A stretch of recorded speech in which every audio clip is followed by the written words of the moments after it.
सांगितलं होतं विजिबिलिटी खराब दिख रही है, अभी हम टेक ऑफ नहीं कर सकते। तेव्हा वीके सिंगली त्याला सांगितलं होतं की नाही तू टेक ऑफ कर ले, बाकी का बाद में मैं देखता हूँ। आता हे जे मी बोलतोय याचा पुरावा सीआयडी हे सीडीआर रिपोर्ट हे वीके सिंगचे काढून त्याच्यात काय संभाषण झाले हे सुद्धा आपल्याला त्या ठिकाणी काढता येईल। एक तुम्ही समजून घ्या, हा जो पायलट होता कपूर, हा जो पायलट होता, पूर्वी दारू प्यायचा वगैरे हे सगळे पुरावे आम्ही तिथे दिलेले आहेत। पण आम्हाला जी माहिती मिळालेली आहे की अजितदादांचं विमान उडवत असताना त्यांच्या रक्तात कुठेही दारू नव्हती, ड्रग्ज नव्हते आणि विषही नव्हतं। त्यामुळे हे जे काय आम्हाला कळालं हे कदाचित उद्या जाऊन तपास यंत्रणा स्पष्टपणे तिथे सांगतील। मग काही दारू न पिता सुद्धा हा जो कपूर आहे त्याने जे काय केलं असेल ते का केलं असेल, तर ह्या सगळ्या गोष्टीच्या खोलामध्ये आपल्याला जावं लागेल। दबाव होता का आणि वीके सिंगला का तिथं वाचवलं जातं आहे असा सुद्धा आम्हाला प्रश्न आहे। एक आहे की मी सातत्याने सांगतोय की मला वीके सिंग आणि VSRचं काही घेणं देणं नाही आहे, पण VSRच्या विमानामध्ये दादा प्रवास करत असताना विमान हे पाडण्यात आलं का पडलं हा माझा साधा सोपा त्या ठिकाणी प्रश्न आहे। मग वीके सिंगचा तपास ज्या दिशेने चालला आहे आम्हाला कुठंतरी वाटतं की वीके सिंग आणि VSRला वाचवलं जाते का, कारण वीके सिंगला जर धरलं, वीके सिंगला जर ताब्यात घेतलं तर वीके सिंग काही लोकांची नावं घेईल, म्हणून कुठेतरी काही लोकांना भीती वाटते असं आम्हाला वाटतं। आता एक तुम्ही समजून घ्या की त्याच्या मुलाच्या लग्नामध्ये कुणी जाऊ शकते हे मी समजू शकतो, पण आज जे सत्तेत आहेत ते लोक जर रोहित सिंगच्या लग्नात गेले असतील, तिथं लग्नामध्ये आहूजा नावाचा जो सिंगर आहे, काही दिवसांपूर्वी तुम्ही बघितलं असेल पुणे आणि मुंबईमध्ये जेव्हा तो आला होता ते VSRच्याच विमानाने आला होता। रोहित सिंगच्या लग्नामध्ये आहूजाली गाणं गात असताना त्या ठिकाणी प्रफुल्ल पटेल तर होतेच, त्याच्याचबरोबर त्यांच्याबरोबर त्यांचा मित्र असणारा जे SN शर्मा का काहीतरी त्याचं नाव आहे तो सुद्धा त्या पार्टीला नाही तर त्या लग्नाला होता आणि त्या लग्नाला अजून मोठे मोठे नेते तिथं होते। मी प्रफुल्ल पटेलांना त्या ठिकाणी विनंती केलेली की तुम्ही जर अजितदादांच्या एवढं जवळ असाल आणि तुम्ही त्या पार्टीला त्या लग्नाला होताच, पण लोकांसमोर येऊन जरा नावं तर सांगा त्या पार्टीमध्ये त्या ठिकाणी कोण होतं। हे पार्टीमध्ये असणारे जी लोक आहेत ना ते इतके पॉवरफुल लोक आहेत आणि ते पॉवरफुल लोक जर रोहित सिंगच्या लग्नामध्ये तिथं जात असतील तर 100% कुठं ना कुठंतरी रोहित सिंग, वीके सिंग, VSRला याच मोठ्या नेत्यांकडनं वाचवलं जाते असं सिद्ध होतं। अजित पवारांच्या विमानाचा अपघातच झाला नसता जर वीके सिंगनी फोन करून सांगितलं नसतं।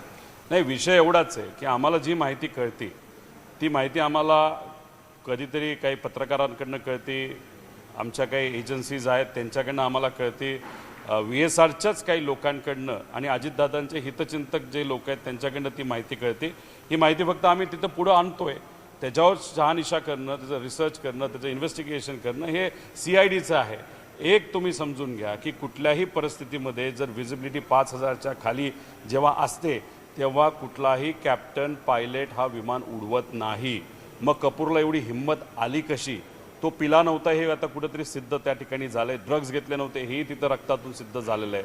मग अशा पद्धतीने तेवढं धाडस कसं झालं?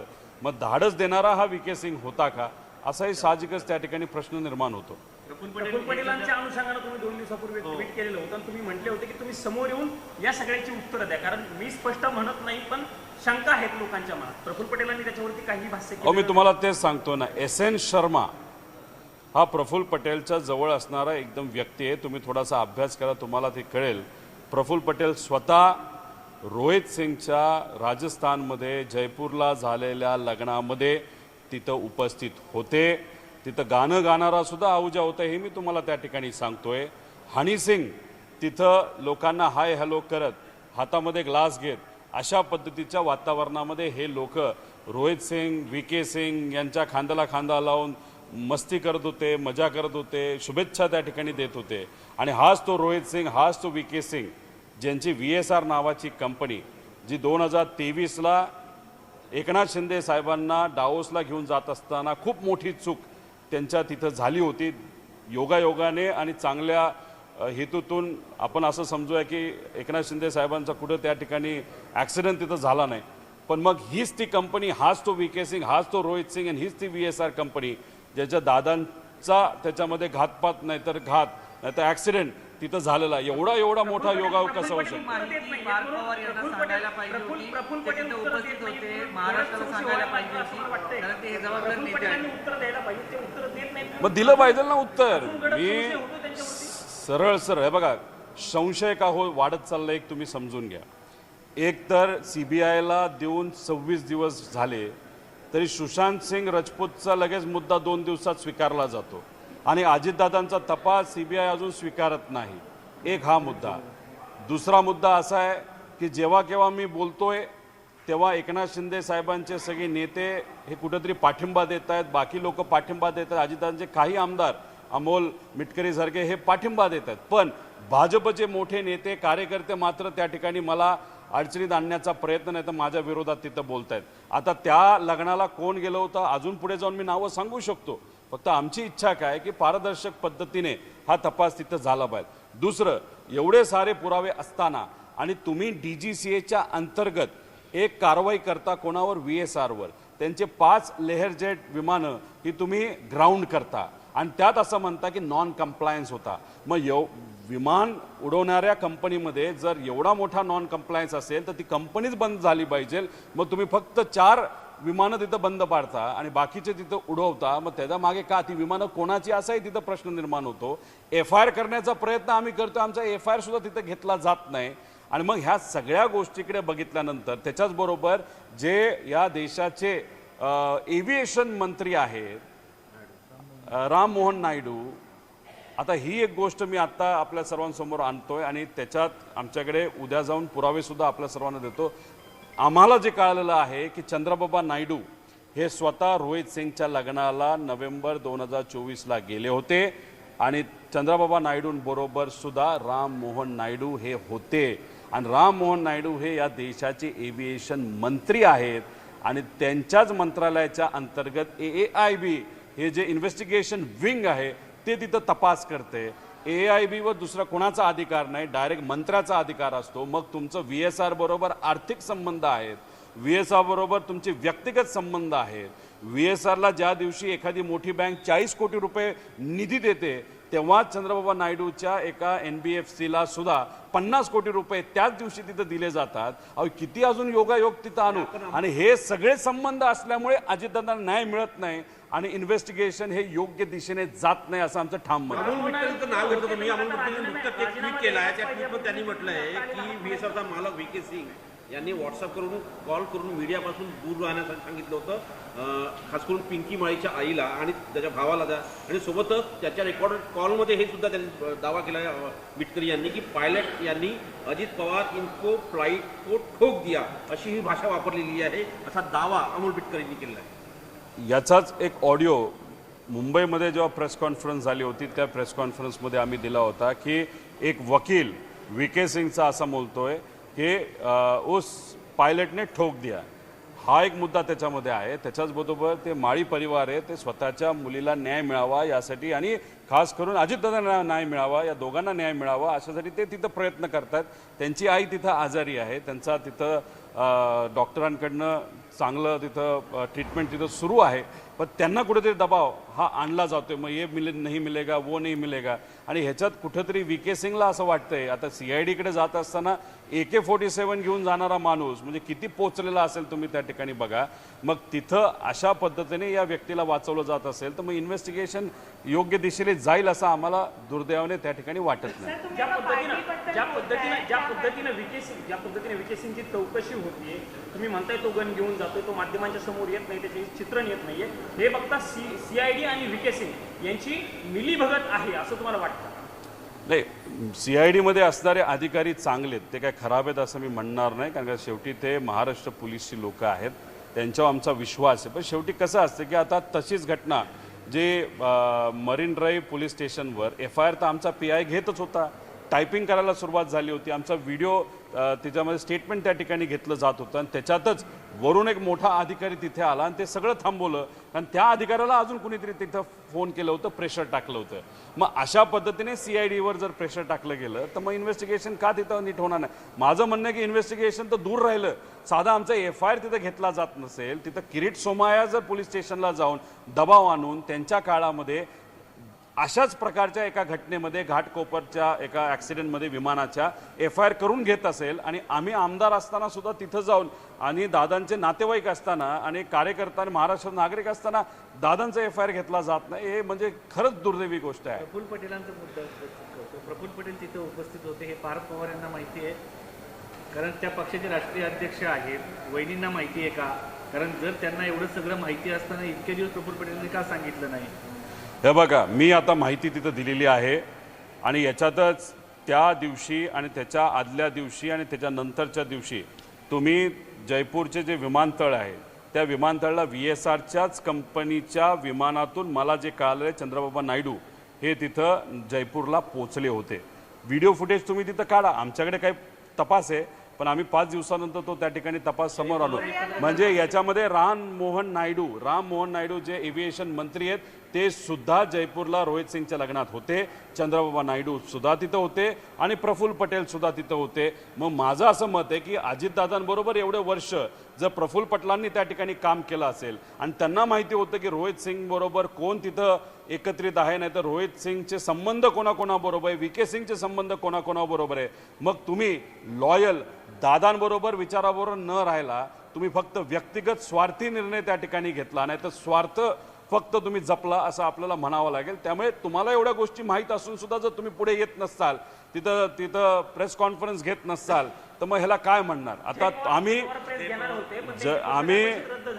आम्ही प्रफुल्ल पटेलांच्या प्रेससाठी तिथे थांबलोय आणि आमचं असं सुद्धा मत आहे की राम मोहन नायडू जे या देशाचे एव्हिएशन मंत्री त्यांनी सुद्धा प्रेस कॉन्फरन्स घ्यावी आणि ह्या सगळ्या गोष्टी तिथं समोर आणाव्या. DGCA प्रेस कॉन्फरन्स घ्यावी. आम्ही जे बोलतोय ते खोटं आहे सिद्ध त्या ठिकाणी त्यांनी करून दाखवावं. स्टेटमेंट द्यायचं नाही पण सिद्ध करून त्या ठिकाणी दाखवायचं.